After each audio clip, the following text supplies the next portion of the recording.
All right. It is Craig, and I am back for another weather report for the eclipse.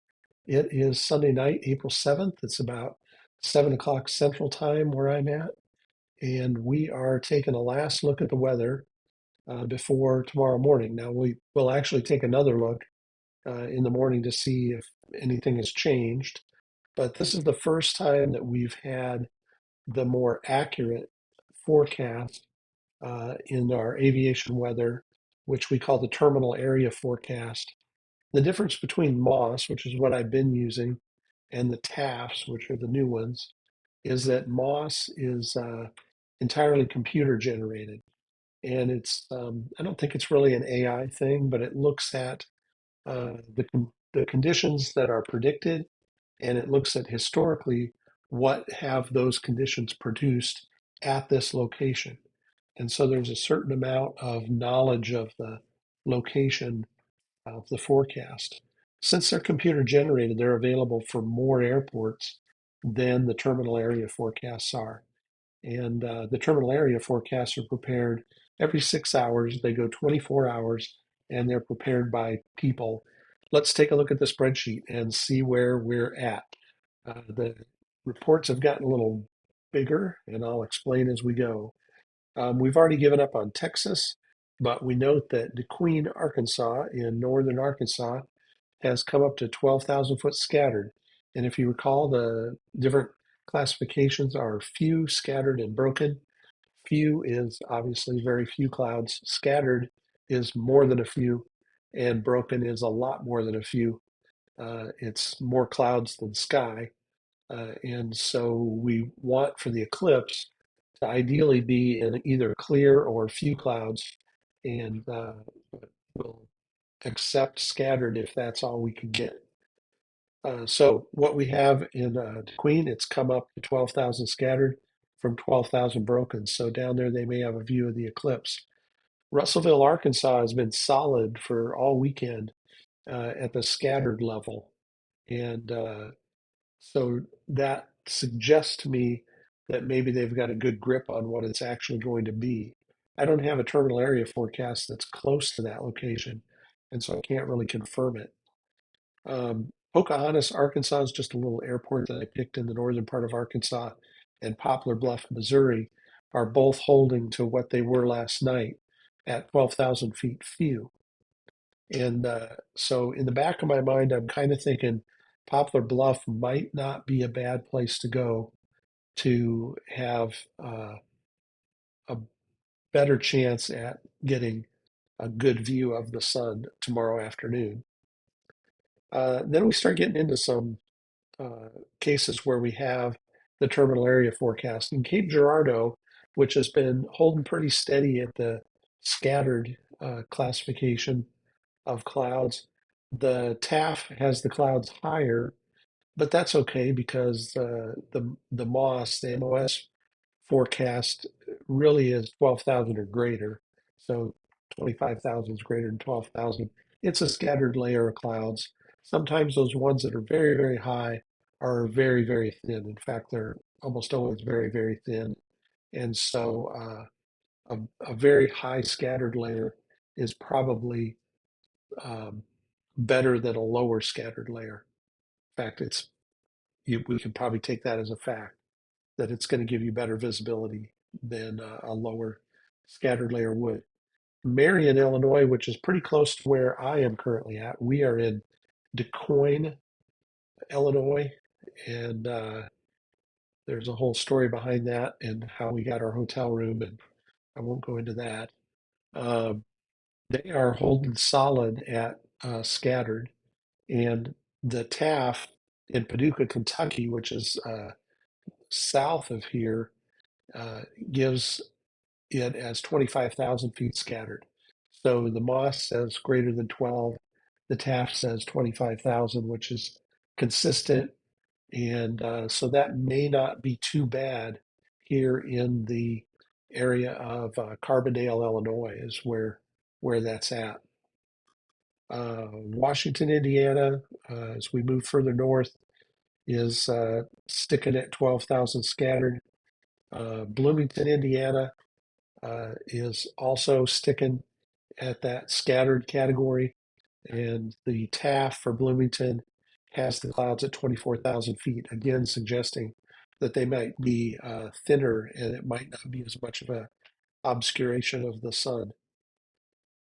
Shelbyville is where we were last night, and they are looking good at 12,000 scattered.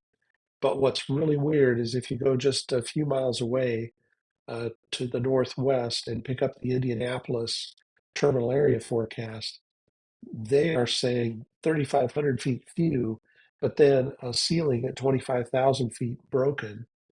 And that might spread down into the Shelbyville area. It's kind of hard to say, but it's quite a contrast. And so it's hard to say whether or not the conditions in Shelbyville will be worse than what we thought they were going to be last night. Let's see, Newcastle, Indiana is east of Indianapolis, and they've dropped to 12,000 broken.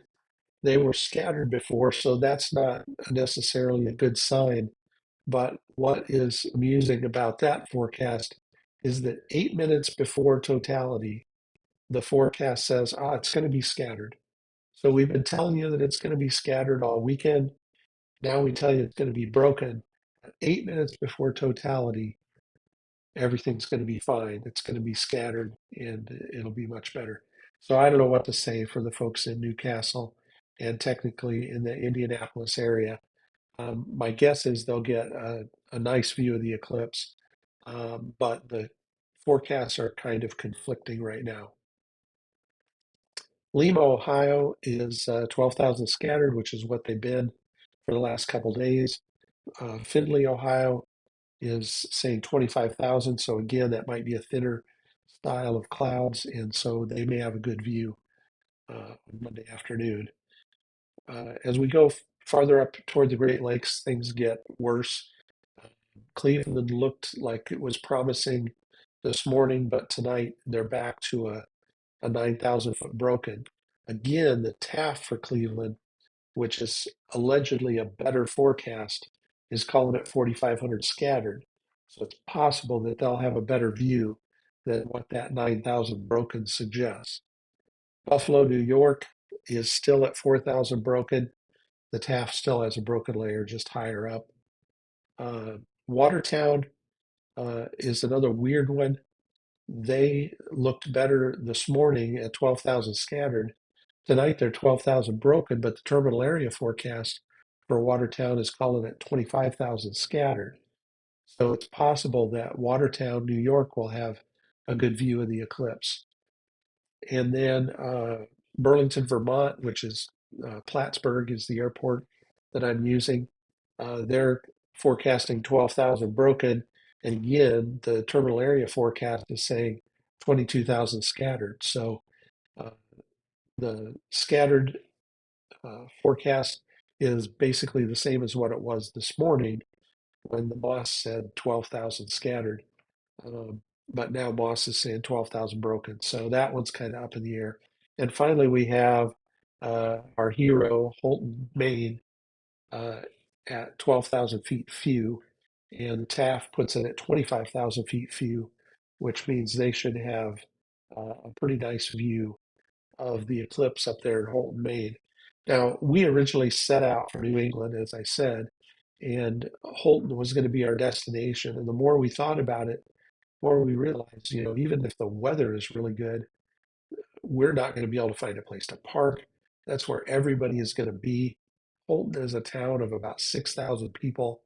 They're expecting 15 or 20,000 people to show up to see the eclipse. I think it could be more than that, um, just because of the questionable weather reports that we've been getting west of Maine. And so I think more people may be planning on heading up there. And that could be crowded, and you're not going to be able to get a hotel room. And who knows if there'll be restroom facilities available? Who knows if there'll be gas available? And so that I think was a good decision not to go all the way up to New England. So, what is our current plan for tomorrow morning? Um, if I had to make that decision right now, I would be heading for Poplar Bluff because there have been 12,000 few is the forecast for both this morning and this evening. That's an improvement over scattered, what they were saying earlier in the weekend. And so I think that that's probably an accurate forecast of scattered to few.